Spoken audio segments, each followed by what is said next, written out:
Hello and welcome back to the BAC podcast and the dizzy heights of episode 3, the design. In this episode, we'll be looking back at the original inspiration behind the BAC Mono and some of the stories that have helped to create its timeless shape, all from those who played major parts from the early sketch stages through to the final build.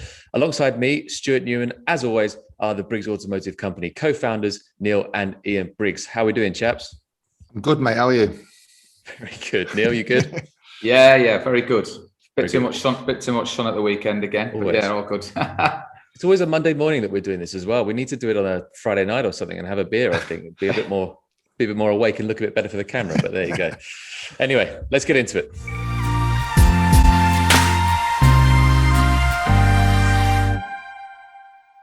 So we know that you both had this vision for a road-going vehicle that offers the ultimate driving experience, but how much attention did you pay to its design, when this was first going through your brains? I guess one of, what came first, was it the form or the function? Well, it's definitely the function. It was always the function. The first vision. I don't know how Neill imagined driving it. There was a corner at Hockenheim that I always imagined going into, and in my Lotus and stuff, it would understeer a bit, and the car always felt a little bit unsettled. And I just imagined how direct this single-seater would feel. I had an imagination of the car sitting in the pit lane at Oulton Park. And if I closed my eyes, I could feel how it would look, but I couldn't actually see. And I know that sounds like a strange thing to say. I knew it would stand out as a new product. It couldn't look old-fashioned. It couldn't look a bit like this or a little bit like that. It couldn't look like a baby version of something, or it needed to look, like this is a product or a product of the future. So the way the car looked was always going to be influenced by the package. There was no way it was going to look cool and compromise its package.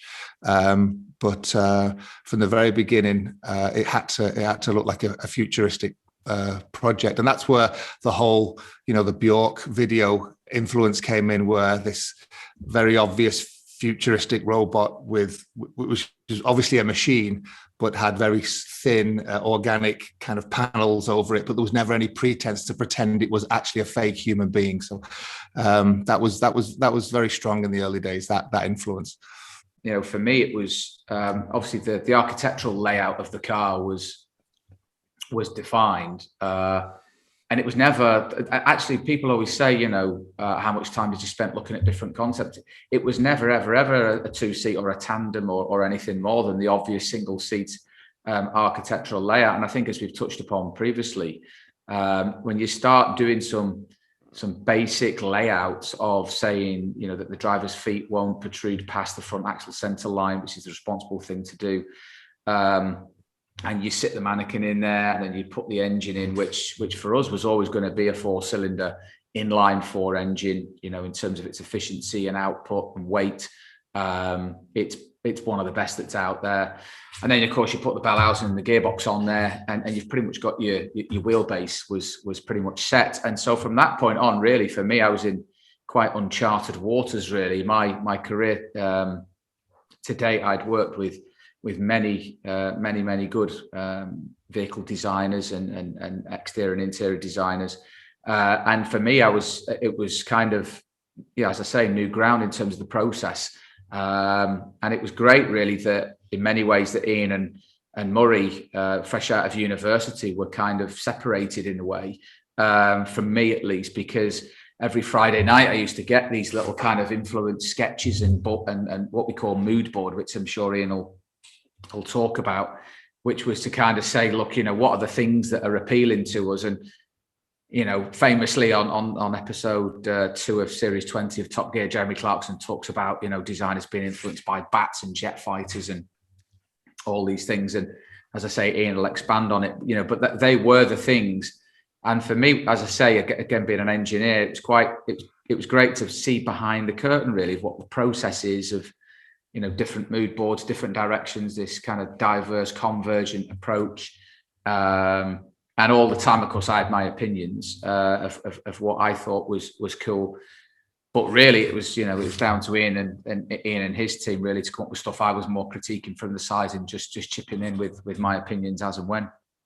Yeah, I think you know, the as Neill mentioned, the mood boards. It's a tool that designers use to set the kind of tone for the aesthetic treatment of a car. And you know, historically, 99% of car design, they talk about volume. So you might have what they call a 3-box saloon. So there's a box at the front where the engine sits. There's a box in the middle, where the passengers sit, and then there's a box at the rear for the luggage. And then people talk about the mass at the rear because it's a mid-engine, or they talk about, you know, the front haunches, but they're always talking about volumes. And for me and for us, it was important that this car being such a lightweight new product, that it had a different aesthetic to that. We had to have bodywork out to the wheels because we had to, by law, you know, cover the wheels. But I was very keen that the actual volume of the car, that the observer, that anyone looking at the car, it was always very clear that it's really only as big as a person, an engine and a gearbox. And so from every angle, I wanted it to be clear that in the areas where we're just trying to cover something, that you could see through. So very early on, you know, we you know, rear 3/4 views, wanted to be able to see between the wheel and the cockpit, and it not appear, you know, voluminous. Didn't want it to seem like it could have been a 2-seater, but they've just unnecessarily restricted it to being a 1-seater. Wanted to say, no, it's definitely a very focused, narrow single-seater, and everything else is about aerodynamics, about, you know, meeting regulations. The other thing was, at the time I had my motorbike, my MV Agusta, and what I loved about bikes at the time, you know, the front was all enclosed. When you looked from the front, all you saw was this smooth bodywork. But if you went around the rear, you saw into the bodywork. You saw the engine, you saw the sprocket, you saw the chain, the rear suspension, you know, and even the bodywork, unlike you would on a car would not historically be done in a way that it looked like a volume, but the bike made no pretense of that. It was very thin. It was like 1 or 2 millimeters thick, and your eye could see that when you look from the rear. This is just a cowling to help this machine get through the air. And once the air is disturbed by the rider, by the rest of the bike, there's not much point in putting aerodynamic treatments around the rear wheel and the rear suspension.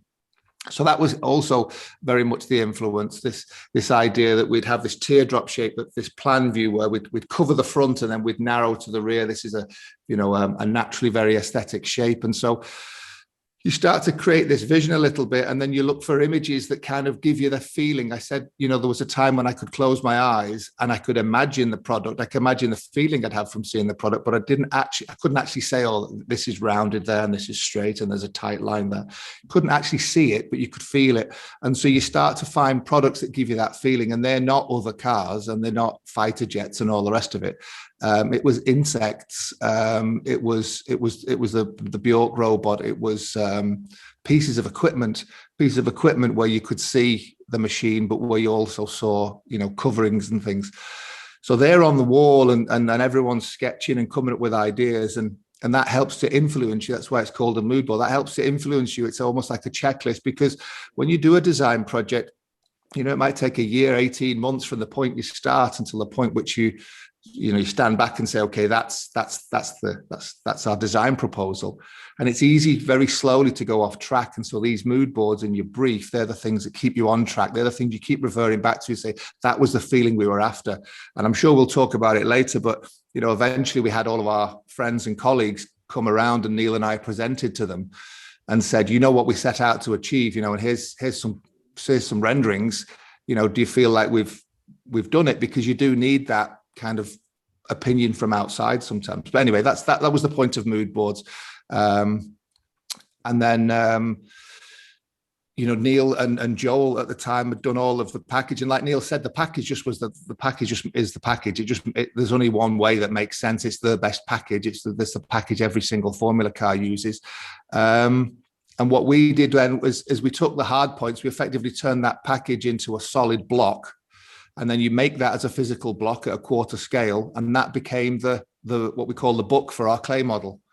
And so you could cover it in clay. There's a famous video, which I'll explain about later, but you know, you cover it in clay, and then you start trying to get the feeling that you've got in your sketches. So you've got this design direction that's come from your mood boards. You've created your sketches. You've said, now that's it. Of course, you can kind of lie to yourself when you're sketching, because you can sketch a rear view and a front view, and they're not necessarily what you would see of the same form. So that's the point, to go into 3D, to start to say, okay, this is this is how this product's going to look, how this form language is going to work. So you start to scrape away at the clay and start to make shapes. And of course, if at any point you touch the hard book in the center, in the core, I can't go any further. That's the chassis. There's a person inside there. I can't use that space.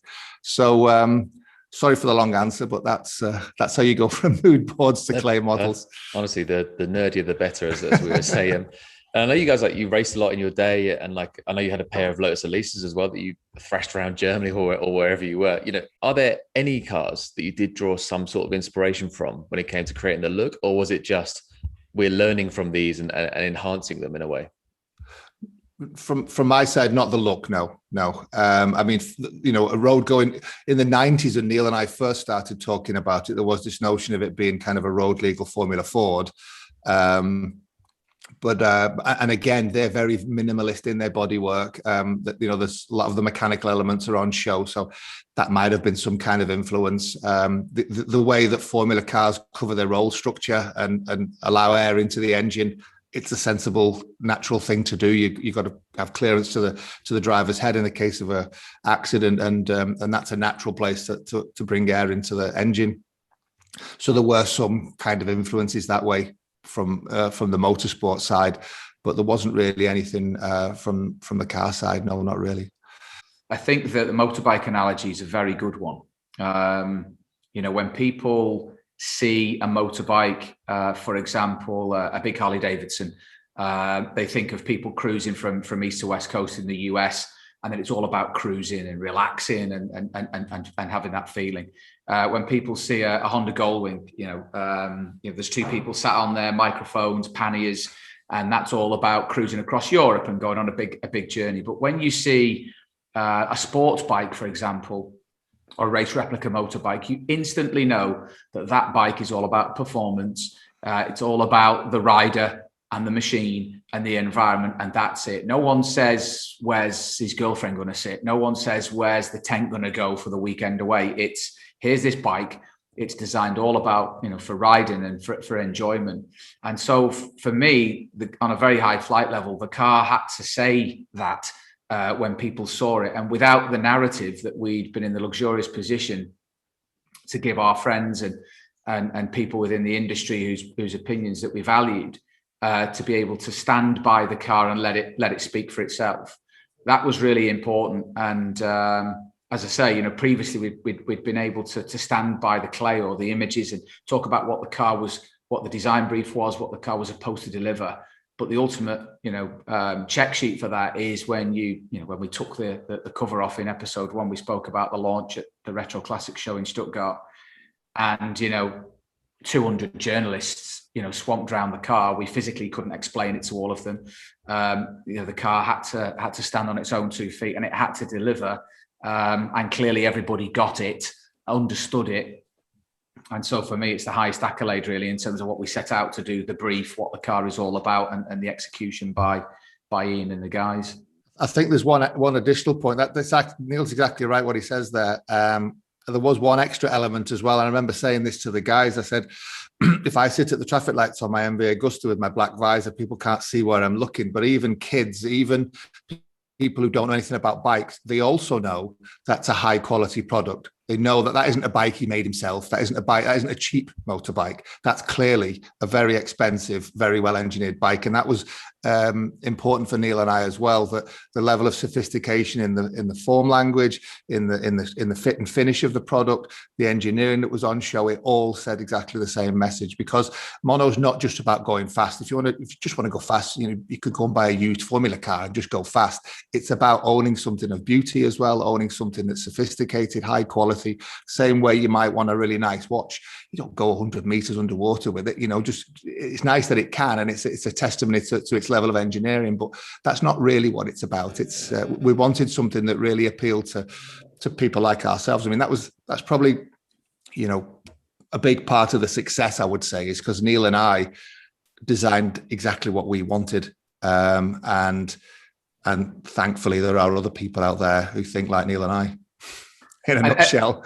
And in addition to that, the mood boards, the mood boards and the sketches, and then the clay model development, that's part of an execution process.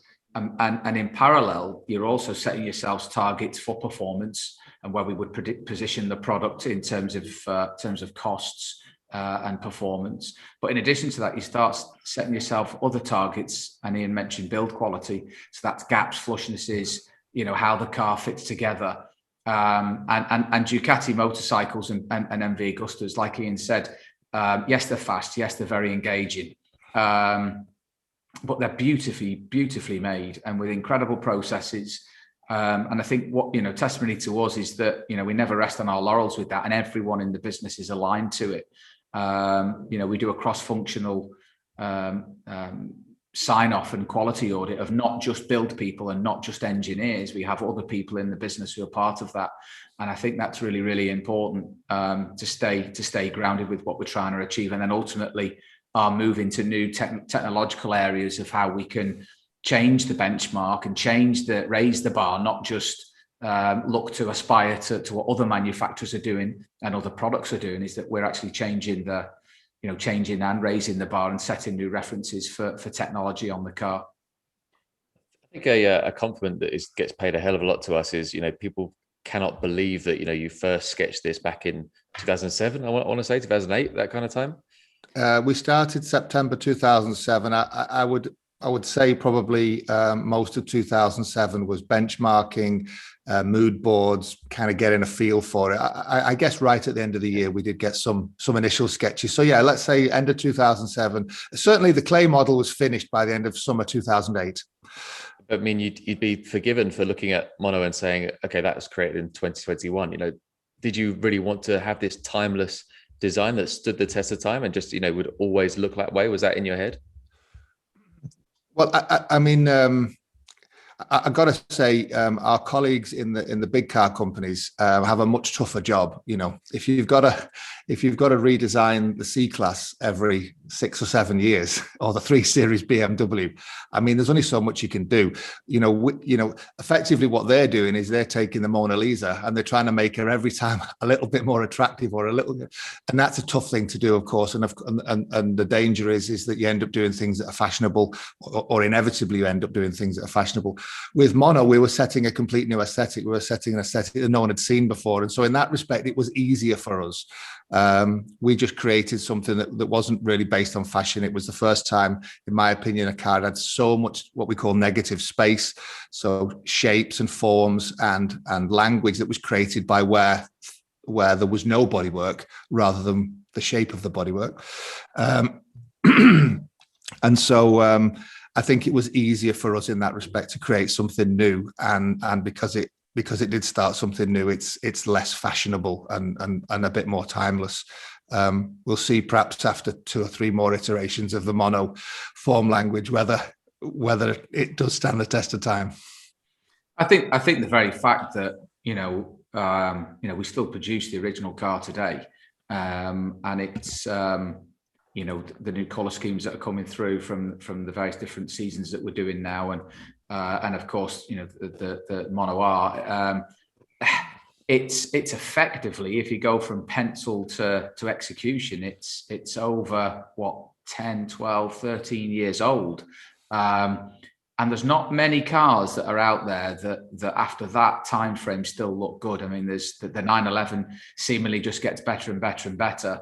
But you look back to the 997 is still a timeless version of the 911, and that's nearly 20 years old. And I genuinely think the car has got it's one of those landmark cars, I think, and that's not to blow smoke up, the team's backsides. It genuinely is, I think. And when you've got people like Jeremy Clarkson, who's seen a few cars in his time, saying it's one of the most iconic shapes he's ever seen. And then, of course, I wouldn't say that there's car companies that have copied our car in certain ways, but I certainly think they've been influenced by certain elements of it. Certainly the treatment behind the front wheel arch is something that you'll see on many, many, many cars now. And actually our good friend Chris Fenson, who sadly passed away a few years back, who did the latest version of the Ford GT, was hugely influenced by our car. You see that again, this wide shape at the front that then starts to get thinner towards the back, which makes the rear end of the car so much more aerodynamically efficient, allows more airflow onto a rear wing to create downforce, etc. So I wouldn't say that people copied us. I certainly think that they were influenced by certain elements, and again, that's super flattering. And again, I think it's part and parcel of the fact that we've created a landmark car in the original version. It reminds me, we were contacted by one of the design bosses at Nike, who had his team over from America, and they were doing a bit of a tour of some cool things, design museum in London and things like that. Asked if he could come up and have a look around and show his team, and we did. It must have been around 2014-15 when we'd first moved into where we are now. And there was 4 of them. We sat there and I kind of talked them through the design process we went through and things. It was nice just talking to some other designers from a totally different area. But Tom, his name was, and Tom said, he said, since your cars came out, I've not seen one mood board for a trainer that didn't have your car on it. Wow. So he said we had to come and have a look, So he was grateful for us showing him around, and he's become a friend, and we've stayed in touch. So yeah.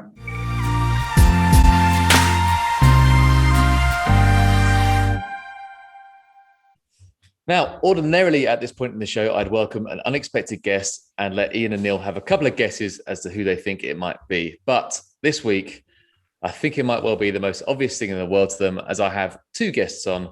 Okay, go on then. Let's hear it. Who do you reckon it's going to be? Well, there was only 5 of us at the time, 3 designers and 2 engineers, and we're talking about design. So let me have a wild stab in the dark. Murray and Guy. Neill, any advice? Guy and Murray. You see, this is why I didn't bother. Please welcome BAC Senior Designers and very much day oneers of Briggs Automotive Company, Guy Harvey and Murray Adams. Hi, everyone. Hello. All right, boys. Hi, fellas. How we Good doing? morning. Good morning, guys. Thank you so much for joining us on the podcast, where, as luck would have it, we're talking all things design today. Both of you have quite a story to tell when it comes to BAC, but I'll start with Guy. You've obviously known Ian and Neill long before they're the responsible adults they are today, right? Yeah, I mean, that always makes me smile when you say responsible adults. I've known, since Ian and I met in 1986 at Coventry University, and which was then Lanchester Polytechnic. That's a fair old chunk of time already passed there. And I think I first met Neill when he came out to visit us. Ian and I had graduated and we were working in Florida, designing boats and various other watercraft, and Neill came out to visit. And Murray, meanwhile, was the first ever employee of BAC, obviously now the longest serving. Murray, what was it like for you, fresh out of university, going to designing, a dream, really, designing a supercar, largely with a blank sheet of paper?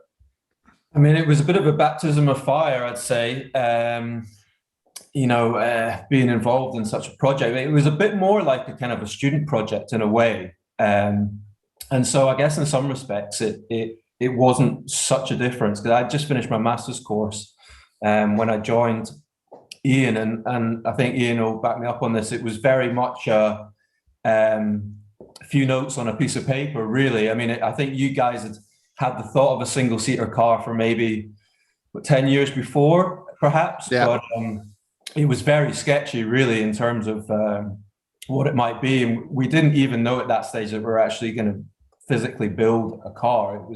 It was that early on in proceedings. But I mean, it's every designer's dream to design a mid-engine car. That's it's kind of flexibility you couldn't really have dreamed of. So it was pretty special to work on your first job straight out of uni. That's why you were keen as mustard, mate, isn't it? That's right. Yeah, I wrote. I was scrambling around trying to find a job, and you got to put in a lot of hard yards. Sending out portfolios and stuff, and everything's really formal. And I got this message saying someone might be keen, and so I just entitled the email "Keen as Mustard," and well, fortunately, it seemed to do the job. Yeah, I remember getting that. It made me chuckle. And then we talked on the phone, and as Murray said, it wasn't 100% clear how far the project was going to go. Neill and I just knew that we'd been talking about it for so long that if we didn't just start it, it had no chance of actually happening. So we thought we'll start it and we'll come to a certain point and then we'll make some decisions and we'll go to the next point. It'll take on a life of its own. And Murray wrote this mail with the subject line "Keen as mustard." So I had a little chuckle at that. Talked to him. I remember seeing your work actually when I had a look around. But if you remember, Tom, he'd done a really insect-like off-roader. So he was the first guy I contacted. And then I bumped into him by chance at Frankfurt Airport. And he was on his way to Wolfsburg, I think, or Berlin. He was going to go and start a job for VW. For Volkswagen. Well, I think he still is, isn't he? He's Land Rover now. Okay. Spent about a decade at VW. Yeah. And he said, but a friend of mine, Murray, you know, he's a great designer, and so I asked him to get in touch. Yeah, and that's how all that came about. But Murray sat next to me. I mean, we had probably a 4 or 5 meter long desk, and we just sat shoulder to shoulder, and got cracking. So at the time Murray joined, there was just absolutely nothing there. You started the sketches like immediately, all between you four, I guess. Well, the first thing was a little bit of benchmarking, to be honest. Those graphs still exist, obviously.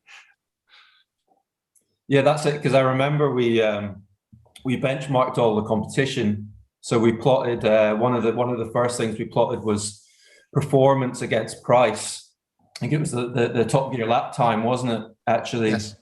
And that was one of the nice stories, because we found like a genuine place in the market that wasn't occupied, whereby we could beat or at least compete with your supercar and hypercars that were kind of coming on stream around then, and we could beat them on price. Now we ended up more expensive than we thought we were maybe initially going to be, but in terms of performance wise, I think we ended up quicker, didn't we, than we'd even benchmarked, which was nice.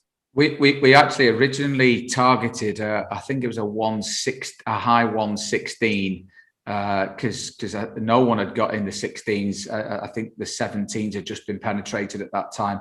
So we said, we've got to offer, better performance than anyone, and at a price point of around 100 grand, I think it was. And then when we actually went there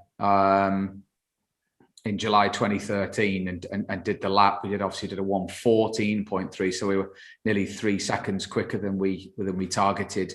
And famously, you'll hear Jeremy Clarkson say that the car was 103 grand, so we were 3 grand over the budget. And then obviously the analogy with all of the great designed things and the desire to own such an incredible car. But I think it was what was great for me at that time was I was sat in the UK with an engineer called Joel, who I'd worked with a race car team that I'd raced for, that sadly went under. So he was surplus to requirements and he needed a job. So he and I were coming up with chassis layouts and suspension and stuff, and then handing that over to Ian and Murray. So as the hard points were firming up, in parallel, Murray and Ian were doing all the research and product positioning, and of course the mood boards, which we've spoken about.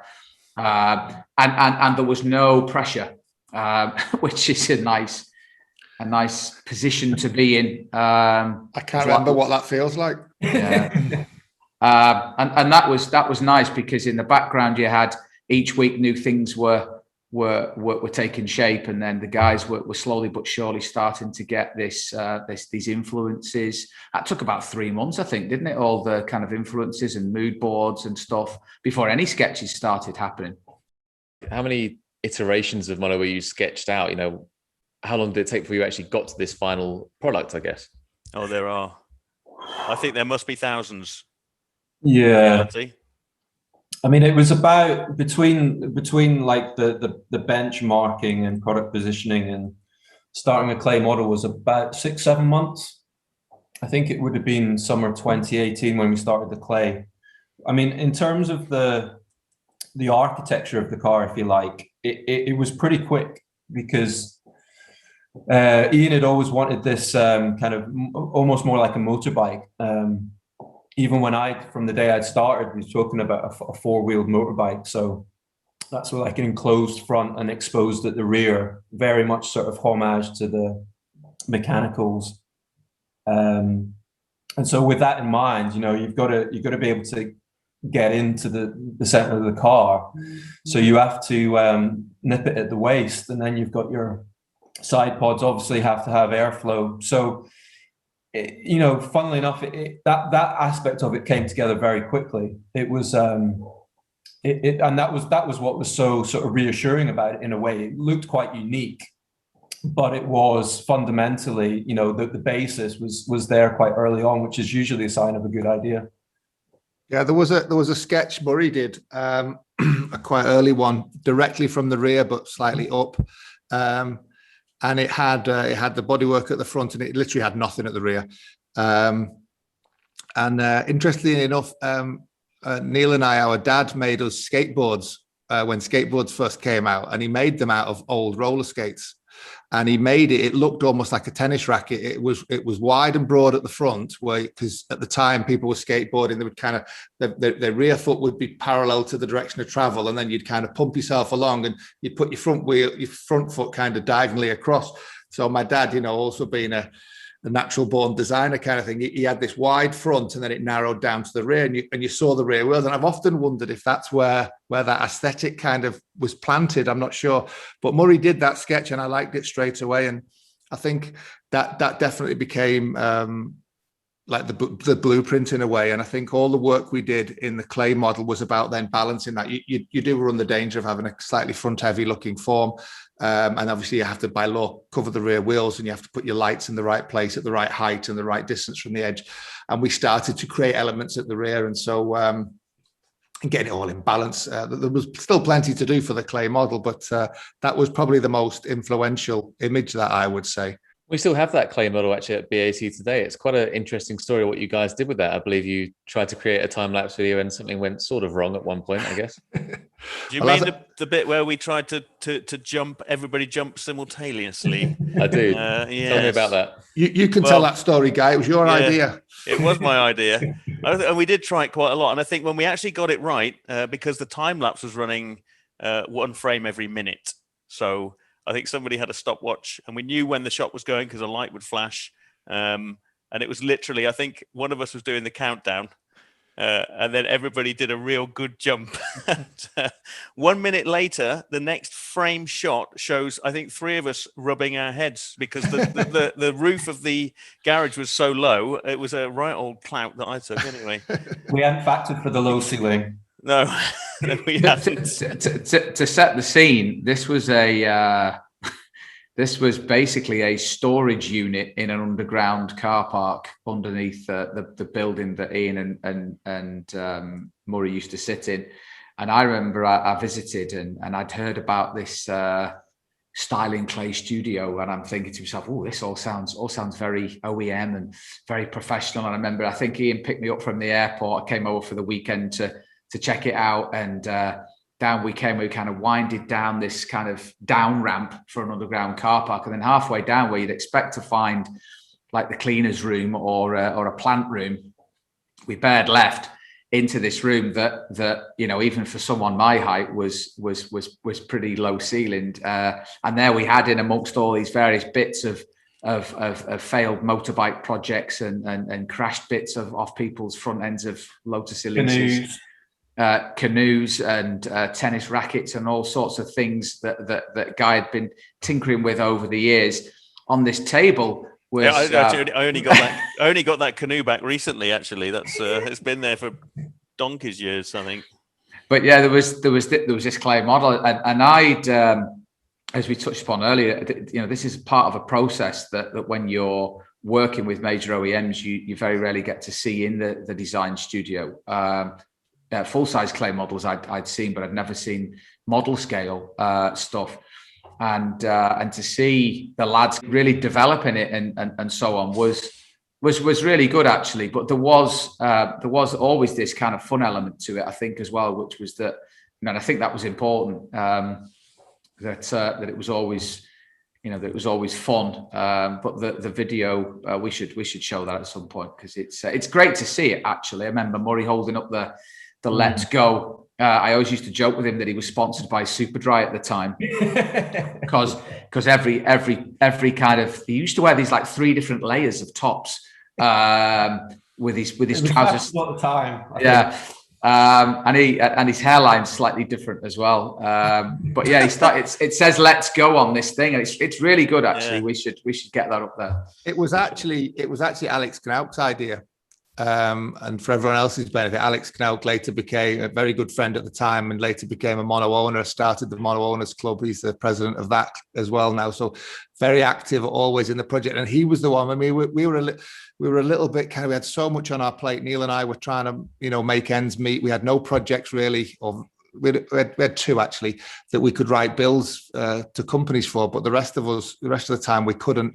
And so we're trying to make ends meet, and we had a load of stuff on our plate. And Alex said, "You need to make a record of it. You need to photograph it." I just don't have the brain, don't have the bandwidth for it, mate. And he said, "I'll do it." And he came down with his camera, with his tripod. He set it all up. He said, "It's all ready to go. All you do is you press here, And then he did. He took a picture every minute for 6 weeks. And thank God he did, because we've got a great movie of that. We've got some funny memories. And like the guy said, it looked kind of okay on the camera because we cleared everything away that's in the field of view, but behind the camera was just piles of stuff. Anyway, I remember just as we're starting off that clay model, and I was going to make a scale helmet out of foam, because the helmet's like an integral part of the overall look of the car. So I thought, well, we've got to have the driver's helmet.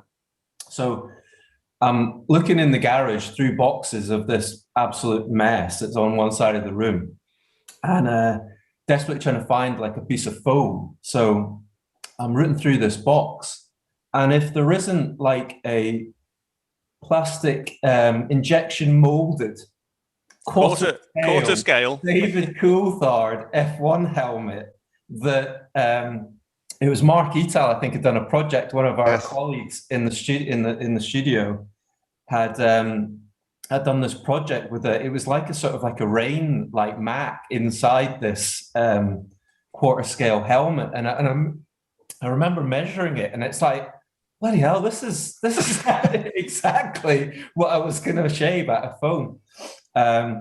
So it was a nice little Brucey bonus, that was the start of the clay model. The initial thing is trying to make a form. The hardest part is actually trying to create a form that everybody's happy with, that proportionally works. And I think we spent a lot of time, a lot of late nights fiddling around, modifying things and having a look at it, and then having a meeting and discussing that maybe the spine or some areas were too high. And the other problem with doing a quarter scale model is, and I'll remember this very vividly now, the first time we ever had a finished car on the floor in front of us, because we didn't really know what to expect. I mean, I've jumped a little bit there. There's a lot more to get into that point, but the first time you see it, it's trying to interpret a scale model as a full-size vehicle is something that is, it does play with your mind a little bit, because you're never going to have the same perspective on something that's sitting in front of you.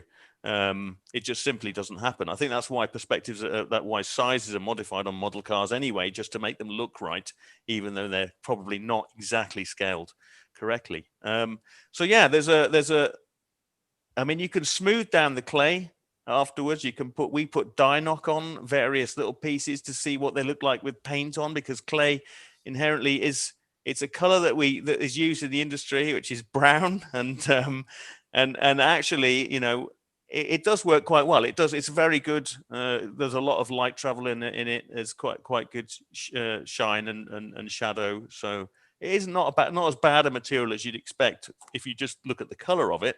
But to heat it up, we made our own oven even. I think we had like a wooden box with some heat shield in it and a couple of old-fashioned light bulbs, which if you build it correctly, you can get to exactly the temperature you want. If you go a bit too far, it turns into something, well, stratospherically hot. So you're going to get. Well, I think we had a lot of blisters, didn't we?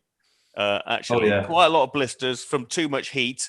So you've got to be a bit careful with your thumbs and fingers when you're applying it. And one of the other issues is anybody working on a clay model is going to have a clay infused carpet at home. Their car is going to be full of clay. They're always going to smell of clay. They never get it out from the fingernails. It's a bit of a dirty job, but what you get in the end is obviously It's such a perfect material to modify. I mean, there are now VR automotive design systems where you can actually manipulate surfaces with your hands in a VR environment, and I still think there's a lot to be said for the old school method. Of course, it's going to get overtaken at some point, but actually tangibly feeling something and being able to, modify it and then stand back and look at it, it's going to be a tough one to beat, I think. It's still industry standard despite the modern tools. And just to explain, I mean, you'd do one side and you'd get it to look as good as you could.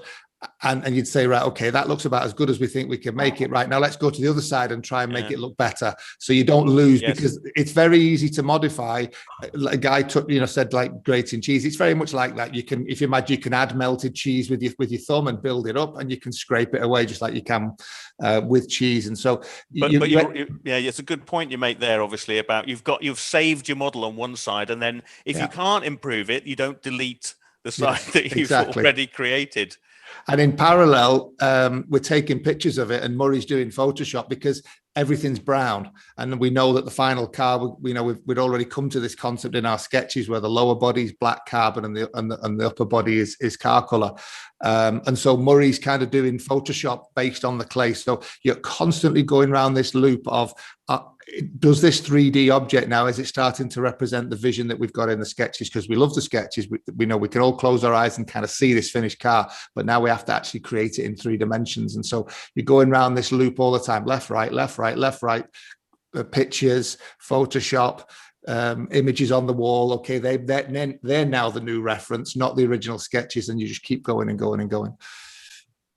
I think what's a couple of things for me. There's a couple of breakthrough moments on 2 key major elements with the car, one of which is the sort of nostrils that we call them now, which is where the dampers are exposed. And I remember a phone call from Ian saying, I've had this great idea. It sounded a bit like Michael Caine in the Italian Job, but and it was to try and create the look of a superbike where you can see the forks protruding through the fairing was so you could see the dampers. And of course the dampers are a major element in terms of how the car performs and a thing of beauty as well. So we completely repackaged the dampers from where we originally had them to where we now famously have them, and we'd made a real nice design feature. And I remember the first time I arrived to see the clay, and without them, I felt the car looked, I think we all did, it felt like it had too much mass at the front of the car. And so the next time I visited Stuttgart, and the guys had somehow managed to, bear in mind these spaces are super small, so to do it with self-made tools was a success in itself. But they'd managed to somehow scrape away and make this space for the dampers. And I think as soon as you saw it, it was like, wow, that's an incremental step forward that will improve it.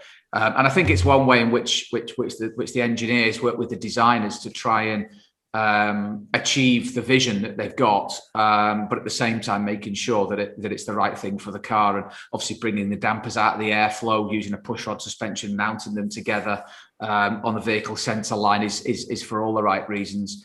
Oh, and of course it eases the ergonomics of actually changing damper settings and spring rates as well, which is quite a big thing, I think, as well. Yeah, well, that was a very good point, because Ian had an Exige at the time with adjustable dampers, and he kept saying, I've never adjusted them. I have to roll on the floor, put it on full lock, get my arm inside, and it's not something that that you can do. This needs to be something that's super easy to do. So that was a nice little step change, and I'd say definitely something that's part of the DNA of the car.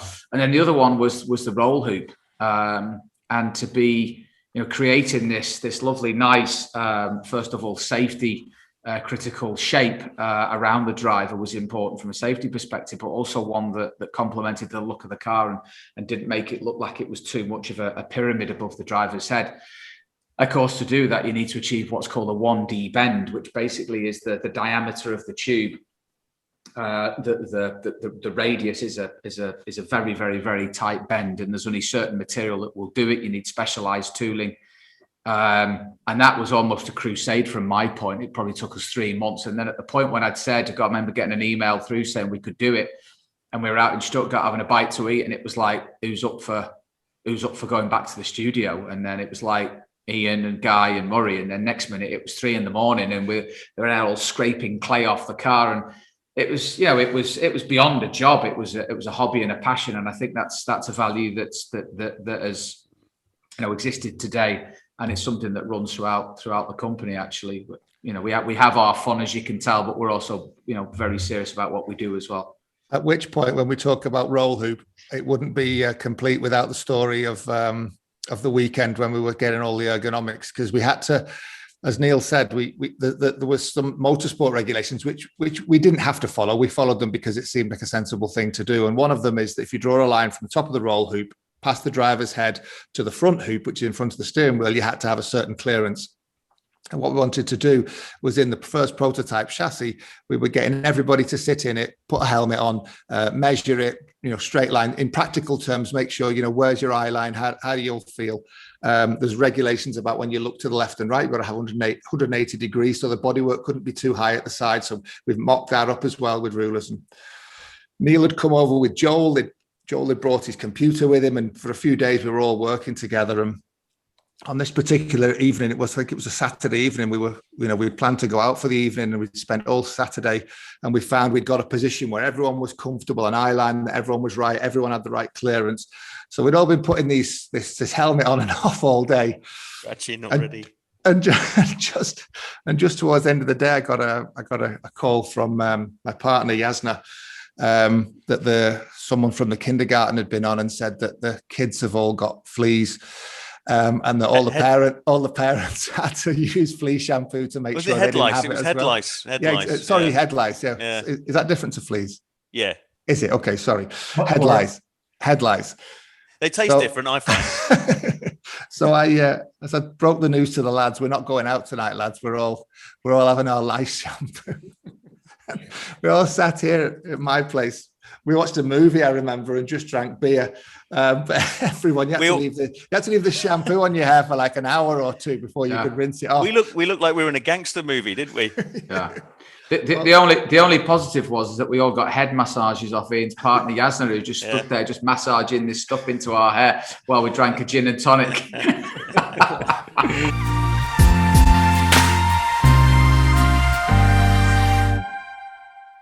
So what was the process from the clay and then to the final car, and how did that feel when that actually all came together and you actually were able to show that off?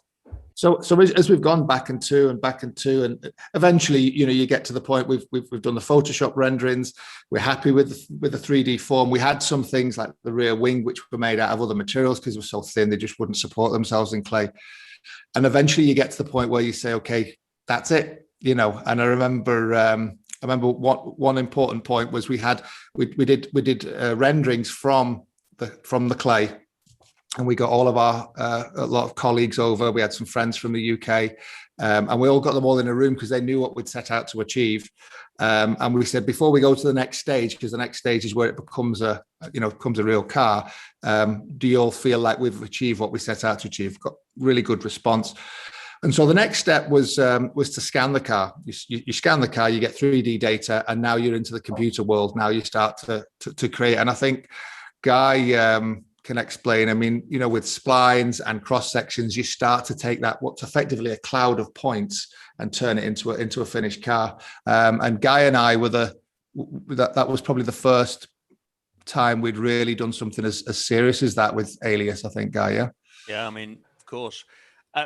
We had, if I remember rightly, it was actually quite good. It was quite good data that we got, wasn't it, from the scan, like a network data that we could literally overlay on the parts that we had already actually imported or created, as far as the ancillaries, the engine, the chassis, and various other things. So yeah, I do vaguely remember some areas where we had to do some manipulation, and I think we discussed about just some of the design changes that we were now going to move into the CAD process to actually implement those. So I think, obviously, if you look at the clay now, there are a lot of differences, but it is, what it is. Yes. What it is, and I think we had to manipulate various things that it might, from maybe the cockpit length to heights of spines and various things like that, and once you're in CAD, you know where your headlight heights need to be, and all. Then you get to the nitty gritty of the stipulation behind what rules have we got to follow to make this car street legal, and it is a bit of a rabbit warren of information that you have to be aware of. Well, I think the biggest change, and Murray can mention this. I mean, I could put him on the spot and say, what was the biggest change from the clay model to the real car? Well, I know for a start that the car was 100 mil longer at the front than the clay, because we literally didn't have space for the headlights to go in front of the front wheels. So I don't know if I'm presuming it's that. Yeah, exactly. Yeah, the nose of the car was extended, wasn't it? I think if you look at the clay model now, it looks slightly dumpy at the front. Slightly snub noses. There's more plan shape to the front, and I think that helped us get more space for the lights. But I remember Murray proposing that and taking the kind of the point data at the front and stretching it forward, and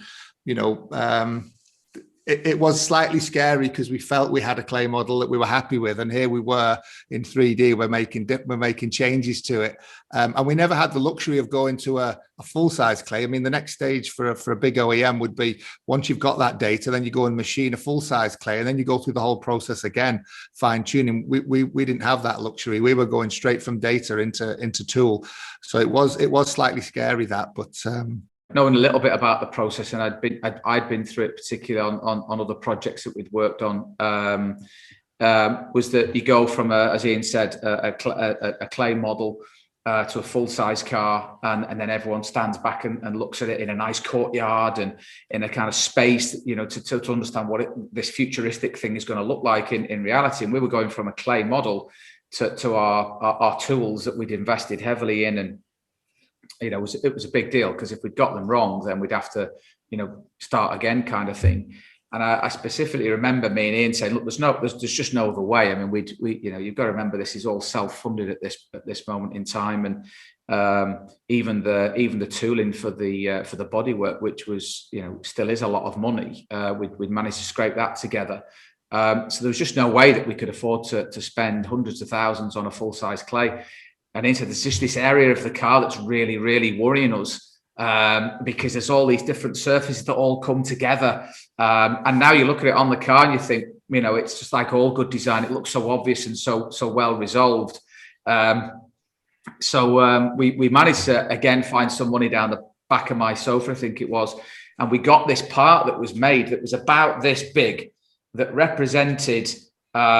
if you look at where the main body comes down and meets the back of the arch, there's the edge of the upper main body, and then there's this kind of intersection of parts. And we managed to make this part, right?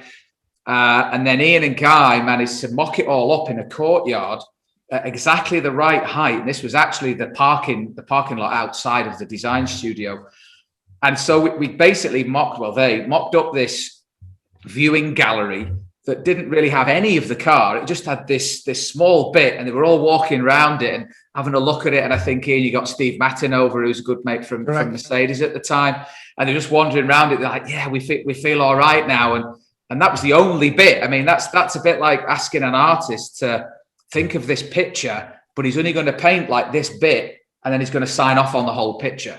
And show it to the world and heavily invest into it. And it's things like that, really, that there's a confidence in what you're doing. There's a little bit of naivety, but I think there's self-belief, which I think is the underlying core value that we all had in those days, and we all still do have. And it's something that we breed into everyone in the company as well. So it was a really interesting turn point for me. And then from that point, it was, right, we'll start engineering the bodywork. Which is when Ian and Guy and Murray all started to turn into overdrive then, and started to create, these panels that would all come together, how they were going to be broken, how the tooling direction was all going to work. And of course, that was again, this piece of wizardry that only those guys are capable of. Speaking of what these guys are capable of, I hear that you also managed to create your own language at one point. Right. So that one. So yeah, I've been working there for a few months already, and I've been showing Guy and Ian my work, whatever, and occasionally, they'd be, very complimentary about it and stuff. But occasionally they'd say, that's quite Charlton. And I was trying to work it out for myself, like what this Charlton meant. I was thinking, it must be some kind of like rhyme and slang or some kind of association. So it's like thinking Charlton Athletic. What's that? Pathetic? I don't understand. That's a good one. Is it like Bobby Charlton? Bobby? Like, what does that mean? Is that good? So I'm like, well, eventually plucked up the courage to say, like, guys, what's with this Charlton? What does it mean? And they're like, look at me like I'm an absolute idiot, in unison saying, Charlton Heston, interesting. Which doesn't even rhyme. And then instantly forgave himself. It's close enough. Wondering what it might be. Very good. Very good. It is interesting though, Stuart, that because there's quite a bit of terminology. Another one was rapid. That me and Ian used to use quite a lot. I went traveling interrailing when I was about 21 back in the early 90s, when you could travel around Europe for like £100 on this ticket. And I met this ever so far back posh lad, and I was talking about Ian's Mini that he'd done whilst he was at Coventry University, and he just came out with this phrase that, he's almost royalty, this kid. And he said, "Oh, rapid." And it was something that stuck. And so when something is very cool, cool wasn't really a word that we used 30 years ago. It's far more recent. So we used to say something was rapid. And that took a bit of getting used to, as did all the various different names that we used to dream up for Guy. Which was a function of in German, to call someone a guy is like we call something. You'd never be called Bloke Smith, for example. And so Guy's name to them just didn't really make any sense. So they came up to us one day and said, "Is his name really Guy?" And we're like, "Yeah." And they're like, "Well, it doesn't make any sense. They must mean it's Gary." So for a long time, everyone in the studio used to call Guy Gary. And then just from there, the names of what rhymes with Gary and Barry and Harry. And then, of course, there's things that go with Gary, like Gary Baldy, and Guy's forever had a receding hairline. So we thought, well, that fits. So it was Gary Baldy. And then it's just, and what's amazing is that even to this day, if it's me or Ian and Murray, to a certain extent, a few of our other friends, we can literally call Guy anything, Gary, Barry, Harry, anything, and he'll go, "What?" and he'll respond to it. So it's kind of BAC culture. I literally got a mail, I think it was last week, with somebody saying, "Thanks, Gary." So Italian, thought my name was Gary the whole time. So yeah, which I didn't realise. But when we first came to Germany, we were at Mascotech. And they had a day a week when you wore your team shirt, so you didn't have to wear your shirt and tie like normal in this drawing office. You wore a T-shirt with EDAG on the front, Team EDAG or something, and it had your name on the back. And everyone had to fill in their name. So Guy Harvey filled his in, and I snuck into the office and crossed it out and put Gary Baldy. So that's right. So every team day, Guy's walking around with Gary Baldy on his back, and of course, everyone in the company then just wouldn't have it that his name's really Guy. He was Gary, and he said, "Oh yeah, he doesn't like the name Gary, so call him Guy." He likes the name Guy. I think I gave up at some point. Yeah. So we sort of remember we said we're going to talk about design in this podcast. Sort of gone off. Yeah, we have. Got a question. Edit it, mate. Got a question from social media for Murray and Guy. It's from 88 Nichols, and he says to both of you, Murray, we'll start with you. What are you most proud of about the design of the BAC Mono?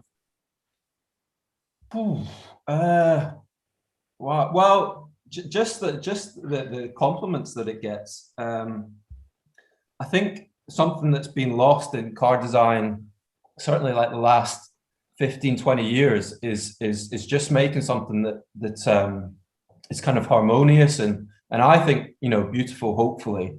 I think a lot of cars have gone down like a very aggressive route, and they sort of confuse sportiness, purposefulness with aggressiveness. And I've never really thought that should be the case. I think if you look at a lot of, some of the famous cars from the 60s and 70s, it's the proportions that make it a great looking, purposeful car. And I think that's probably what I'm proudest of, that the proportions are good, that it's not full of decoration. It's just got that kind of just rightness. At least it has to me. You don't know, hopefully other people feel the same way, but from the feedback we got, it seems like that's the case, and hopefully it will stand the test of time. I think it does, because firstly, I think whenever I look at one, I think, well, we created that, because before we created a car completely, we hadn't, if you know what I mean, and we didn't know what was involved.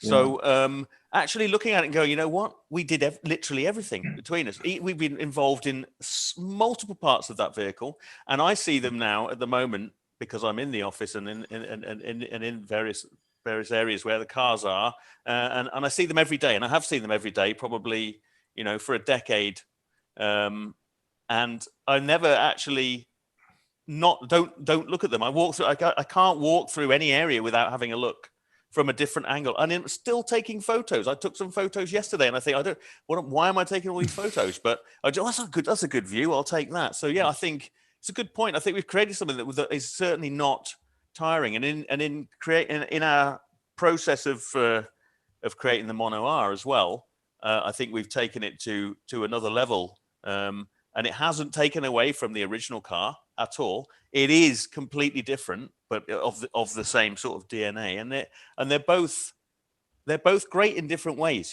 It's so yeah. I think I'm not growing tired of it, and it's a good point you make, Murray, that it stood the test of time amazingly well. There's a great photo from an early press shoot, and I think it might have been Car Magazine or maybe Autocar, and it's a baby in a pram, or I guess it's a toddler in a pram at a zebra crossing, and Mono's just there in front of the pram, and the reaction from the kid is like, it's such an instinctive thing, like.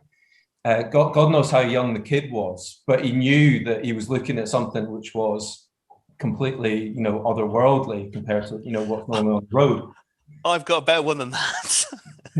Because I was driving into a little village once in Wales, so doing a little test drive. And now when you change down, there's an air actuated gear changer, and it just sounds really unique. It's got a real sort of like somebody cocking a weapon or something, but it's an amazing sound. And I'm just dropping through the gears into a 30 zone, and there's a guy walking his dog on the other side of the road in the opposite direction to me. And as I approached, driving very slowly, obviously, as I always do, and the guy and the dog simultaneously looked around to see what the noise was. And the dog had a massive, literally a log in its mouth, and quite a big stick anyway. And they both looked at me as I drove past, and the dog then proceeded to drop its stick that I've never seen before. And they both followed me, and I looked at them. It was all very slow motion. And I just thought, that is quite bizarre. I'm pretty sure that an animal has been affected by this kind of form. It might have been that I sit too low in the car. I don't know. Murray, Guy, thank you so much for joining us. It's been a lot of fun, probably too much fun for something as serious as this. But I didn't realise it was meant to be serious. I'm sorry. No one said that. Start again. Yeah. Cheers, gentlemen. All the best. Yeah, Cheers. Thanks. Cheers.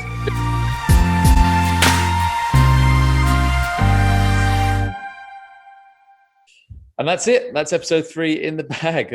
Any thoughts, gents? Enjoy that? It's great. It's great to. I hope we didn't get too far off track with stories of what we call Guy and, halls of residences and all the rest of it. But no, it was good to remember it all. I think we've said many times that reflection's a great thing, isn't it? I don't know why, but maybe it's brought it more to life for me, with those guys, because they're at the coalface with us. Sharing memories from 13, 14 years ago and crikey, even more like 30, 35 years ago in the case of Guy. No, it's been really good. It's been really good, actually. I just hope everyone enjoys it as much as the other ones. For sure. So next time on the BAC podcast is The Performance, where we look back at some of Mono's remarkable lap records and phenomenal performance achievements around the world, perhaps with those who made it happen from behind the wheel. A little guest clue for you boys there. Thank you for listening as always, and we'll see you next time.